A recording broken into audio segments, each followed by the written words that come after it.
유명한 구약학자 중에 고든 웬함이라는 사람이 있습니다. 이 사람이 아주 구약 성경에 대해서 아주 좋은 말을 했는데요. 어떤 말을 했냐면, 성경은 가장 밝은 계시와 가장 어두운 죄를 병치, 두 가지를 나란히 둠으로써 이런 방식을 통해서 독자들을 놀라게 합니다. 성경은 이런 방식을 통해 독자들로 하여금 죄에 대해 무기력한 인간의 본성, 이 본성에 직면하도록 하고, 동시에 독자들로 하여금 하나님이 베푸시는 은혜에 대해 그 은혜는 완전하고 놀라운 은혜인 것을 깨닫도록 합니다. 저는 이 학자가 한 말에 전적으로 동의하는데요. 그렇습니다. 아담의 범죄함으로 인해 온 인류에게 주어진 죄에 대한 연약함, 이 타락한 본성에 필요한 것은 사람이 무언가 강력한 힘을 발휘해서 극복하려는 노력이 아니라 하나님이 내려주시는 은혜임을 믿습니다. 성경을 읽어보면 늘 긍정과 부정의 상황이 계속적으로 반복되는 것을 보게 되는데요. 오늘 함께 나눌 말씀인 민수기 25장도 이 패턴을 동일하게 이어갑니다. 바로 이 앞장의 상황이 어떻습니까? 이방 선견자 발람을 고용해서 이스라엘을 저주하고 싶었던 발락의 꾀에 대해서 하나님은 하나님의 뜻을 펼쳐내시는데요. 그 하나님의 뜻이 무엇이냐면 이스라엘을 축복하는 것이죠. 이스라엘은 결코 망하지 않는다라는 것입니다. 그 이전의 상황은 어떻습니까? 요단 동쪽에 위치한 강력한 민족이었던 아모리 민족, 그들의 공격도 이스라엘 민족이 물리치는 것을 우리는 말씀을 통해 보게 되었습니다. 더 나아가서 바산 지역까지 이스라엘 민족이 다 점령하는 것을 우리는 보게 되었습니다. 발락이 발람을 고용한 사건과 아모리 민족을 격파하고 바산 지역까지 점령하는 이 모든 일들이 이스라엘 민족 자력으로 되어진 일일까요? 결코 그렇지 않습니다. 이스라엘 민족을 인도해 가신 하나님, 그 하나님의 온전한 역사의 은혜의 역사로 주어진 것들이죠. 이스라엘 민족이 이제 가나안 땅으로 들어가기 위해서는 모압만 통과하면 되는 그런 상황이었습니다.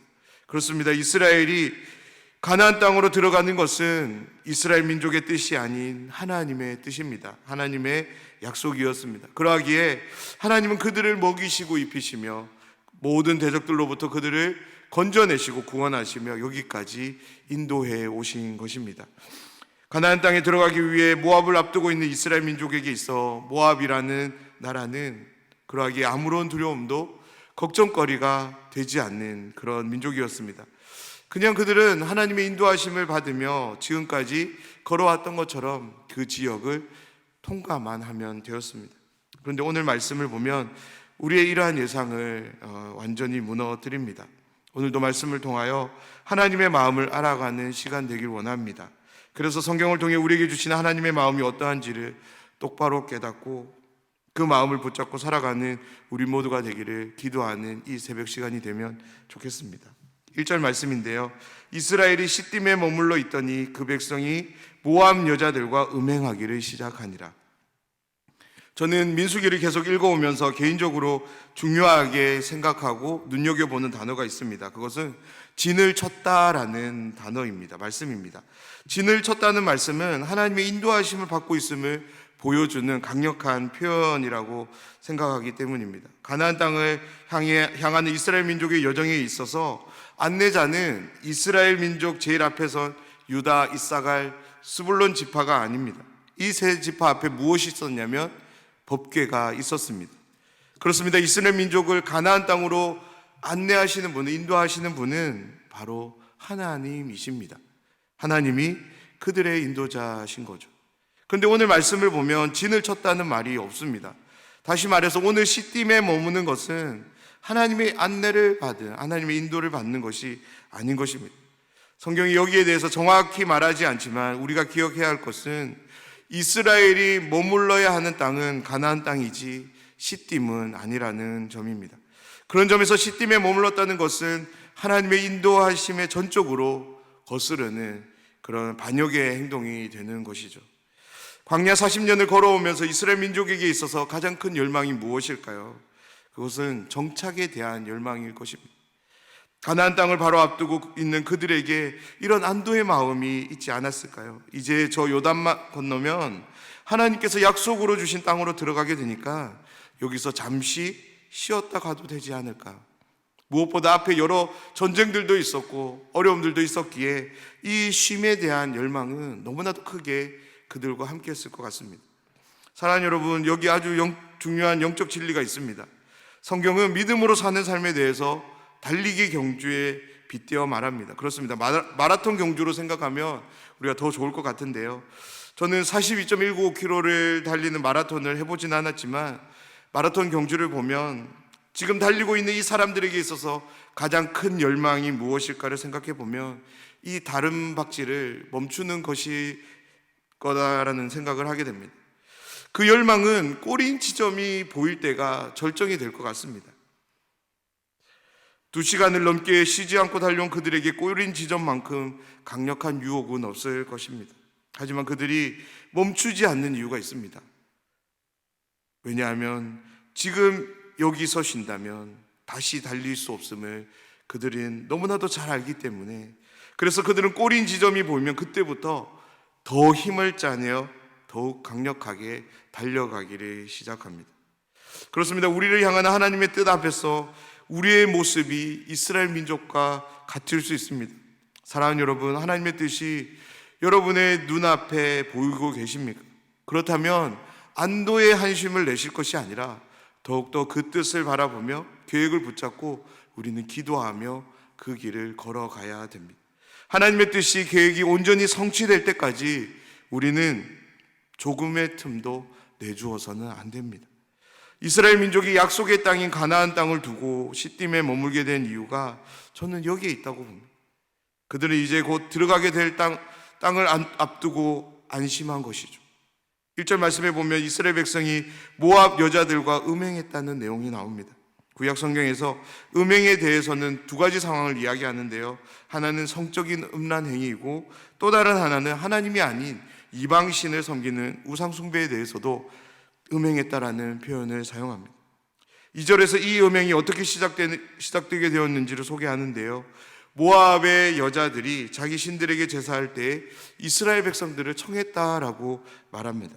모압은 자신들의 신을 섬기기 위해 풍성한 먹거리를 준비했던 것 같습니다. 그리고 이스라엘 백성들을 청해 그 음식들을 함께 나누었던 것 같습니다. 광야 40년의 여정에서 그들이 늘 했던 불평이 무엇이었습니까? 먹을 것이 없다는 불평이었습니다. 그런데 지금 그들 눈앞에 그들이 그토록 먹고 싶었던 음식이 함께 주어지고 있습니다. 이 초대에 응한 이스라엘 백성들은 이 음식을 함께 먹으며 모압의 신들을 향해 절하는 우상숭배의 죄를 범하게 되는 것이죠. 3절 말씀, 이 상황에 대해 하나님이 이렇게 말씀하시는데요. 이스라엘이 바알보올에 가담한지라 여호와께서 이스라엘에게 진노하시느니라. 이스라엘 민족이 시딤에 그냥 가만히 머물렀던 것이 아니라 그들은 결코 해서는 안 되는 행동을 하게 됩니다. 그 결과로 하나님은 그들을 심판하십니다. 하나님 모세에게 명령하여 바알보올에 가담한 자들을 잡아 태양을 향하여 목매어 달도록 말씀하십니다. 하나님께서 이런 끔찍한 명령을 하신 이유는 바알보올, 즉 우상 숭배에 가담한 죄에 대해서 어떤 결과가 주어질 것인지를 이스라엘 민족 전체로 하여금 보도록 하기 위해서 이와 같은 행동을 하도록 하신 것입니다. 모세는 하나님의 말씀에 순종했고 모세는 이스라엘 재판관들에게 하나님의 명령을 전합니다. 이 비극은 온 이스라엘 민족으로 하여금 애통하게 했습니다. 그래서 6절 말씀을 보면 이스라엘 자손의 온 회중이 회막문에서 울었다고 기록합니다. 그런데 더 끔찍한 상황이 일어나는데요. 이 비참한 상황 가운데서 슬퍼하는 이스라엘 민족 가운데 한 이스라엘 민족 남자가 등장합니다. 그런데 이 남자가 어떤 모습을 보이냐면 온 회중의 눈앞에 미디안 한 여인을 데리고 오는 거죠. 지금 이들이 왜 하나님의 심판을 받고 있습니까? 미디안 여인과의 음행 때문에 심판을 받고 있습니다. 그런데요, 그 심판과 아랑곳하지 않고 하나님 앞에서 이 말도 안 되는 행동을 보이고 있는 것이죠. 미디안 여인으로 인해 음행을 저지르고 있는 것이죠. 24,000명이나 죽는 그 참혹한 현장에 이 이스라엘 민족은 이스라엘 한 남자는 여전히 그 음행을 이어가고 있는 것을 성경은 보여줍니다. 이 광경을 비느하스가 보았는데요, 비느하스는 곧장 일어나서 손에 창을 들고 그들의 음행의 현장에 들어가 자신이 들고 있는 그 창을 가지고 남녀의 배를 꿰뚫습니다. 비느하스의 이 행동을 통해 하나님의 심판으로 주어진 연병은 그치게 되었다고 성경은 우리에게 소개하고 있습니다. 11절을 시작으로 하나님은 모세에게 비느하스가 한 일에 대해 소개하며 그와 언약을 맺을 것을 말씀하시는데요, 그 언약에 대해서 성경은 평화의 언약으로 소개합니다. 14절에서 15절은 죽임을 당한 사람들에 대해서 이스라엘 민족뿐만 아니라 미디안 여인에 대해서도 구체적인 이름을 거론하는데요, 그런데 이들에 대한 설명을 우리가 자세히 한번 읽어보면 이 남녀 모두는 각 민족에게 있어서 지도자급에 속한 중요한 사람인 것을 우리는 확인하게 됩니다.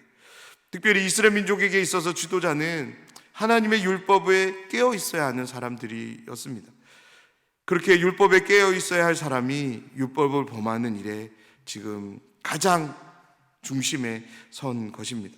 사랑하는 여러분, 우리에게도 늘 이러한 상황이 일어날 수 있음을 기억하셨으면 좋겠습니다. 공동체의 리더로서 선한 영향을 끼쳐야 하는 사람임에도 잘못된 생각과 선택으로 인해 공동체를 잘못된 길로 인도할 수 있음을, 그러하기에 우리 자신이 리더가 되었다면 늘 말씀과 기도로 끼어있는 그런 삶을 살아가야 될 줄 믿습니다.